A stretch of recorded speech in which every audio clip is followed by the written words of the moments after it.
Welcome to my channel Ambika वाले।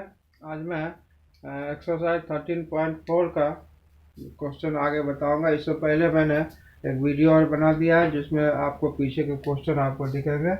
तो फिर एक्सरसाइज 14.3 पे चलता हूँ और इसके क्वेश्चन नंबर 6 पे आता हूँ। देखिए क्वेश्चन नंबर 6 है, the following two tables given the distribution of the student of two sections according to the marks obtained by them।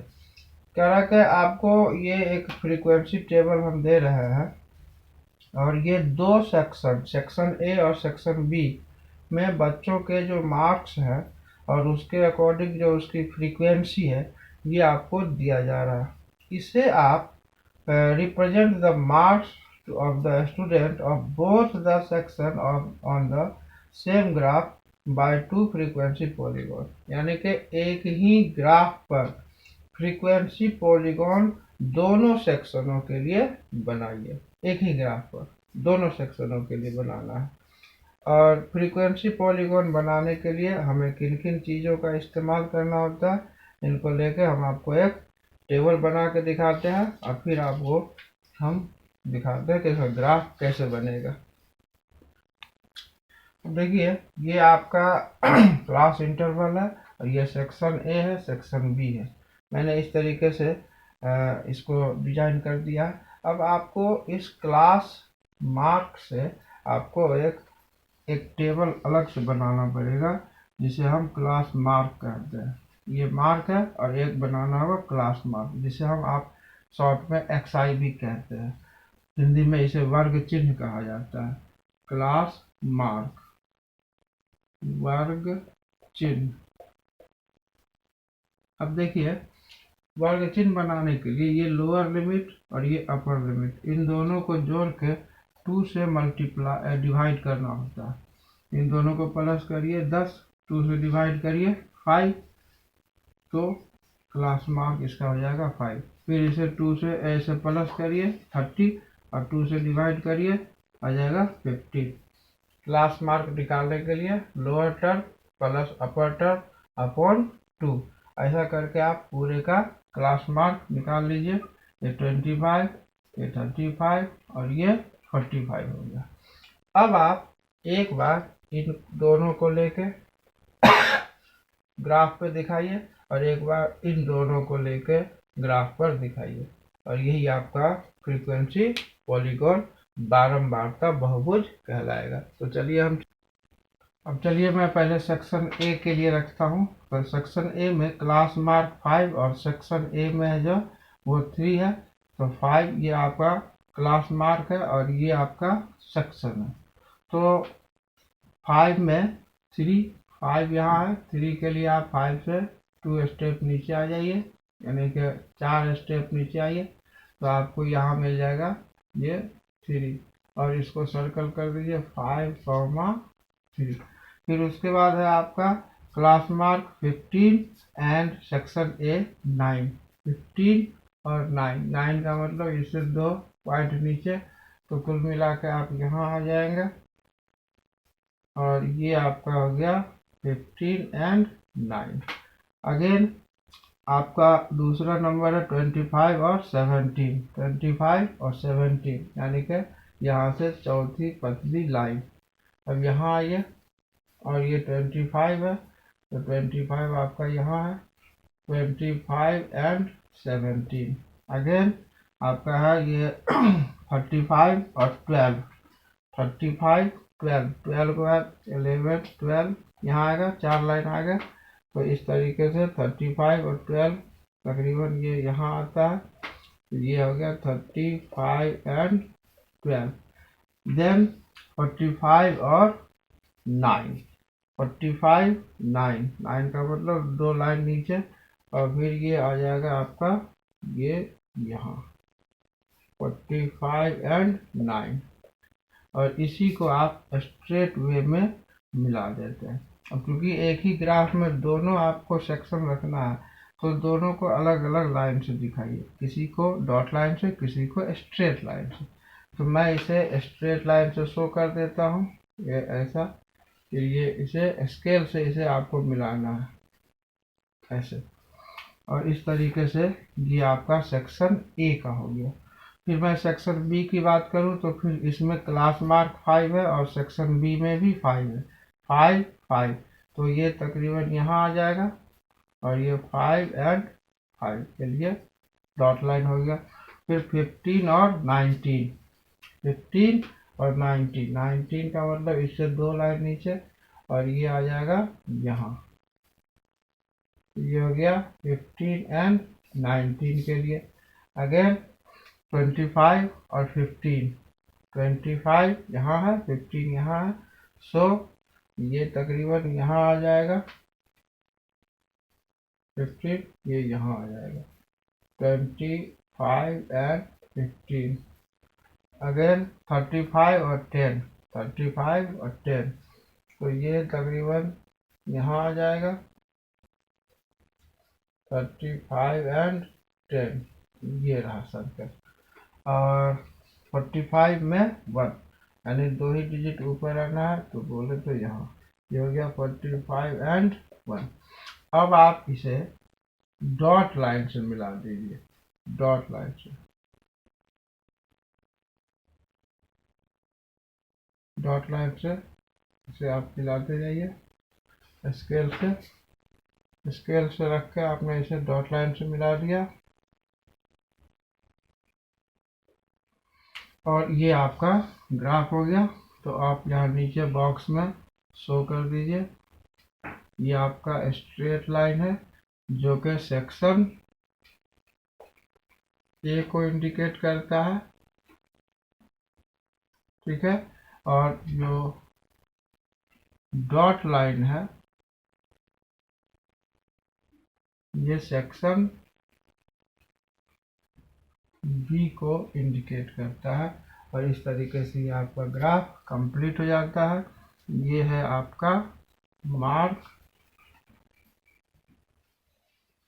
और इस तरफ है आपकी फ्रीक्वेंसी।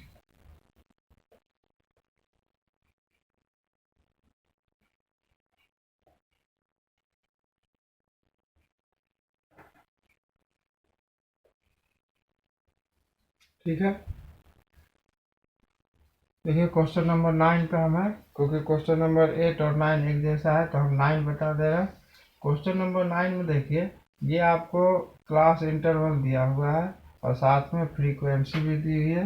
ये फ्रीक्वेंसी आपका 6, 30, 44, 16 एंड 4।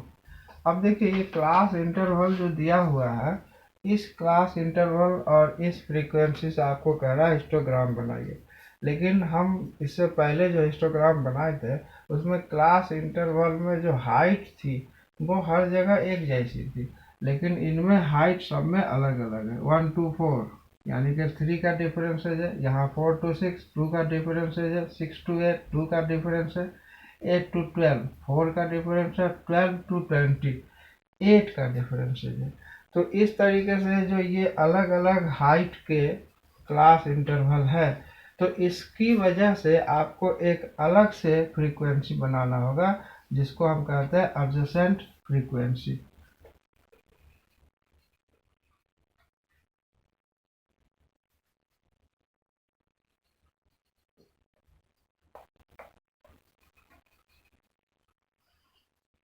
ठीक है, एडजेसेंट फ्रीक्वेंसी समायोजित बारंबारता इसे कहते हैं, समायोजित बारंबारता। अच्छा, अब ये फ्रीक्वेंसी बनाने का क्या पैटर्न है इसको आपको ध्यान से देखना होगा, ये बड़ा इंपॉर्टेंट क्वेश्चन है। देखिए हम पूरे क्लास इंटरवल में देखते हैं कि मिनिमम डिफरेंसेज कितना है, तो हमें दिख रहा है कि मिनिमम डिफरेंसेज 2 है, ठीक है। अब मिनिमम डिफरेंसेज और इनको लेके हमें एक एडजेसेंट फ्रीक्वेंसी बनाना पड़ेगा। तो सबसे पहले आप जो सबसे कम डिफरेंस है वो लीजिए, उसके बाद इनका डिफरेंसेज क्या है इस क्लास इंटरवल का, तो 3 है, तो अपोन में 3 लिखिए। और इसका फ्रीक्वेंसी क्या है 6, तो अब इसे कट कर दीजिए और इस तरीके से आपको एडजस्टेड फ्रीक्वेंसी निकल आया 4। कई काम आप बारी बारी से करिए। पूरे इसमें जो है मार्क्स में कम से कम कितना है तो 2 है, और इसका कितना डिफरेंसेज है तो 2 है, और इसका खुद का फ्रीक्वेंसी 30 है। तो इसको इससे कट कर दीजिए, रिजल्ट 30। सबसे कम फ्रीक्वेंसी 2, इसका खुद की फ्रीक्वेंसी 2, और टोटल फ्रीक्वेंसी है 44। अगेन ये फिर से 44 आ जाता है।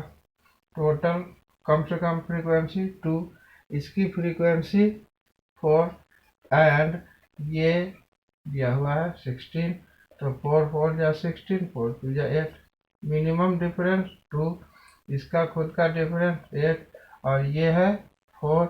तो 4 2 या 8, 2 1 या 2, देन 1। ये हो गया आपको एडजस्टेड फ्रीक्वेंसी। अब आप ये क्लास इंटरवल लीजिए और ये फ्रीक्वेंसी लीजिए। अब इस फ्रीक्वेंसी की कोई ज़रूरत नहीं रही। इन दोनों को आप ग्राफ में सजाइए।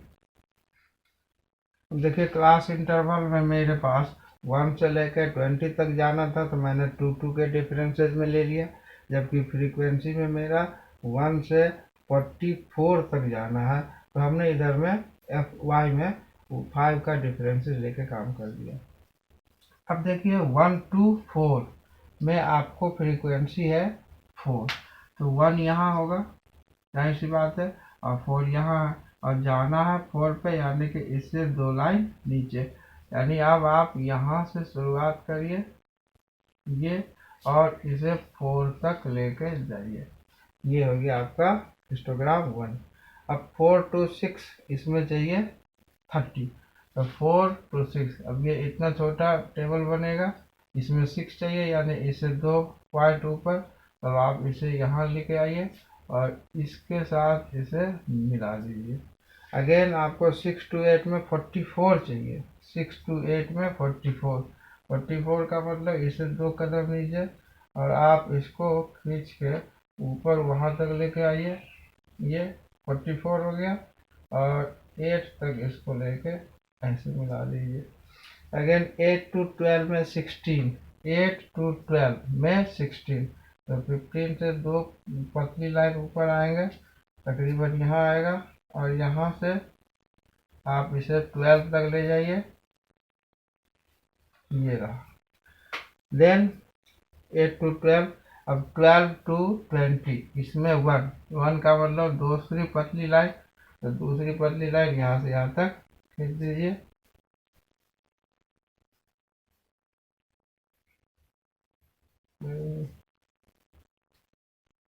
ये रहा आपको 20 तक। अब मैं 14.4 पे चलता हूँ। 14.4 का क्वेश्चन नंबर 1 है कि the following number of goal were scored by a team in a series of 10 match. एक वो है टीम है जो 10 मैचों में ये जो स्कोर किया हुआ है वो एक डाटा के रूप में दिया हुआ है। ठीक है, तो मैं पहले इस डाटा को असेंडिंग ऑर्डर में सजा देता हूँ। इसे असेंडिंग ऑर्डर में सजाते हैं। तो असेंडिंग ऑर्डर में सजाएंगे तो ये हो जाएगा 0 1 2 3 3 3 3, एंड 4 टाइम 3 है 4 4 एंड 5। ये मैंने डाटा को असेंडिंग ऑर्डर में सजा दिया। अब क्वेश्चन है कि find the mean, median and mode, यानी कि माध्य, माध्यक और बहुलक, तीनों चीजें आपसे निकालने के लिए कहा जाता है। तो सबसे पहले आप चलिए मीन निकालिए। मीन जिसको हम हिंदी में माध्य कहते हैं। माध्य निकालने के लिए आपने पिछली क्लास में पढ़ा था sum of observation upon number of observation. तो आप सम ऑफ ऑब्जर्वेशन के लिए सबको प्लस करिए, 0 + 1 + 2 + 3 + 3 + 3 + 3 + 4 + 4 + 5, और ये टोटल नंबर कितने हैं 1 2 3 4 5 6 7 8 9 10। जाहिर सी बात है 10 बोला गया था तो 10 होगा। अब आप इसे प्लस करके 10 से डिवाइड कर दीजिए, तो आपका आंसर, अब आप इस सबको प्लस करते तो आपको आ जाता है 28 अपॉन में 10, देन 2.8। यानी कि मीन आपका निकल गया। अब आते हैं मीडियन पे।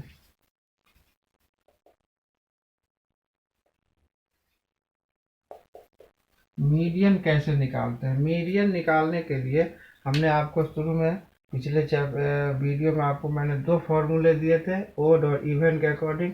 तो ये जो डाटा है ये इवन है, यानी कि सम संख्या के रूप में है।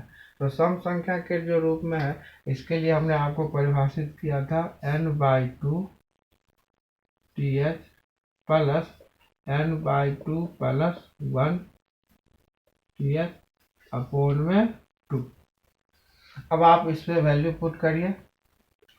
n नंबर ऑफ ऑब्जर्वेशन ये 10 है, 10/2 th plus 10/2 plus 1 th upon में 2। अब ये फिफ्थ, ये हो गया फिफ्थ, तो ये हो गया फिफ्थ टर्म और plus fifth one sixth term upon में 2। अब यहाँ टर्म रख दीजिए, ठीक है। फिफ्थ 1 2 3 4 5 ये फिफ्थ टर्म है और ये सिक्स टर्म है। संयोग से दोनों 3 और 3 ही है, कोई दिक्कत नहीं। बाई 2 6/2 देन 3, ये आपका मीन हो गया। अब आते हैं मोड पे। मोड जिसको हिंदी में हम बहुलक कहते हैं। देखिए इसके लिए यहाँ पर इस क्लास में कोई फॉर्मूला नहीं दिया गया है। आपको देखना है कि ये जो आपको डाटा दिया गया है, इस डाटा में कौन सा नंबर है जो मैक्सिमम टाइम यूज हुआ है। जो मैक्सिमम टाइम यूज हुआ है वही आपका मोड कहलाता है। तो आप देख रहे हैं कि ये इसमें 3 जो है ये 4 टाइम्स यूज हुआ है, यानी आपका जो मोड है वो 3 है, और यही इस तरीके से आंसर है। अब चलिए क्वेश्चन नंबर थर्ड पे। क्वेश्चन नंबर थर्ड है कि the following observation have been arranged in ascending order. ये जो आपको दिया हुआ है ऑब्जर्वेशन डाटा, ये आपको पहले से असेंडिंग ऑर्डर में रखा हुआ है, ऐसा क्वेश्चन कह रहा है, ठीक है। If the median of the data is 63। अब इस डाटा का जो मीडियन है वो वैल्यू आपको दिया हुआ है और वो वैल्यू है 63। देन ऐसे में आपको ये जो x है इसकी वैल्यू क्या होगी ये बतानी है, जबकि ऑब्जर्वेशनों की जो संख्या है वो 10 है। तो देखिए सबसे पहले तो ये ऑब्जर्वेशन देखिए 1 2 3 4 5 6 7 8 9 10 ऑब्जर्वेशन, यानी इवन नंबर। इवन नंबर के कंडीशन में हमने अभी आपको फॉर्मूला लिख के बनाया था, वही फॉर्मूला आपको यहाँ भी यूज करना है, एज इट इज दोनों सवाल बनेंगे। तो आप पहले यूज कीजिए मीडियन माध्यक equal to n/2 plus n/2 plus 1 upon में 2। अब आप यहाँ वैल्यू रख दीजिए 10/2 प्लस 10/2 प्लस 1 अपोन 2, ये 5 और ये 5। देन ये हो जाएगा fifth term, fifth plus six upon में 2। अब फिफ्थ टर्म आपका 1 2 3 4 5, फिफ्थ टर्म x है, ठीक है, और सिक्स टर्म आपका x प्लस 2 है बाय 2, और मीडियन आपको दिया हुआ है 63। अब आप इसे क्रॉस मल्टीप्लिकेशन करिए तो आपको x की वैल्यू फाइंड हो जाएगी। तो इसको मल्टीप्लाई प्लस करिए 2x plus 2, 2x plus 2 equal to 126। Then 2x equal to 126 minus 2, again x equal to 124/2, 2 6 जा 2 2 जा, x की वैल्यू निकल गया 62। क्वेश्चन नंबर 5 पे चलते हैं। क्वेश्चन नंबर 5 है कि find the mean salary of 60 worker of a factory from the following table. ये जो टेबल दिया हुआ है 60 मजदूरों का, 60 श्रमिकों का, इन टेबलों से आप मीन फाइंड करिए। अब देखिए ये एक बिल्कुल नया पैटर्न आपको यहाँ पर मिला है। एक तरफ तो आपको सैलरी है, वेतन है, दूसरी तरफ नंबर ऑफ लेबर है, वर्कर है, और इन दोनों से मिल के आपको बनाना है, फिर मीन निकालना है।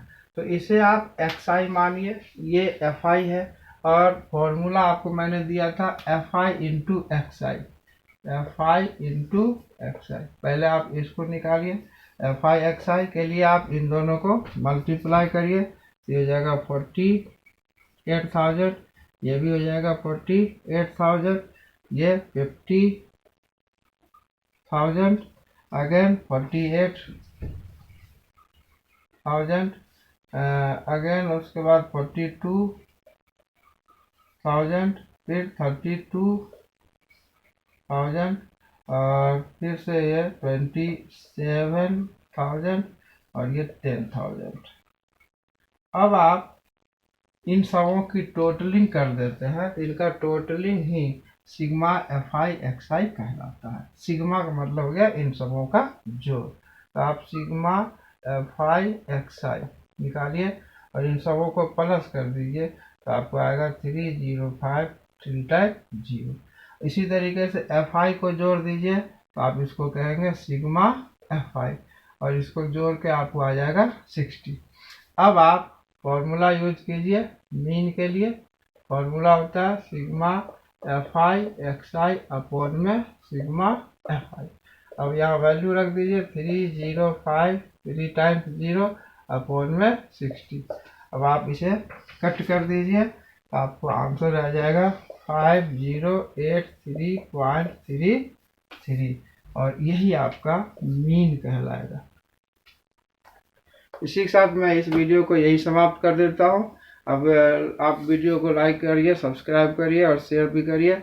यदि आपको कोई कमेंट्स है तो आप इसे कमेंट्स बॉक्स में अवश्य लिखिए। थैंक्स फॉर वाचिंग, धन्यवाद।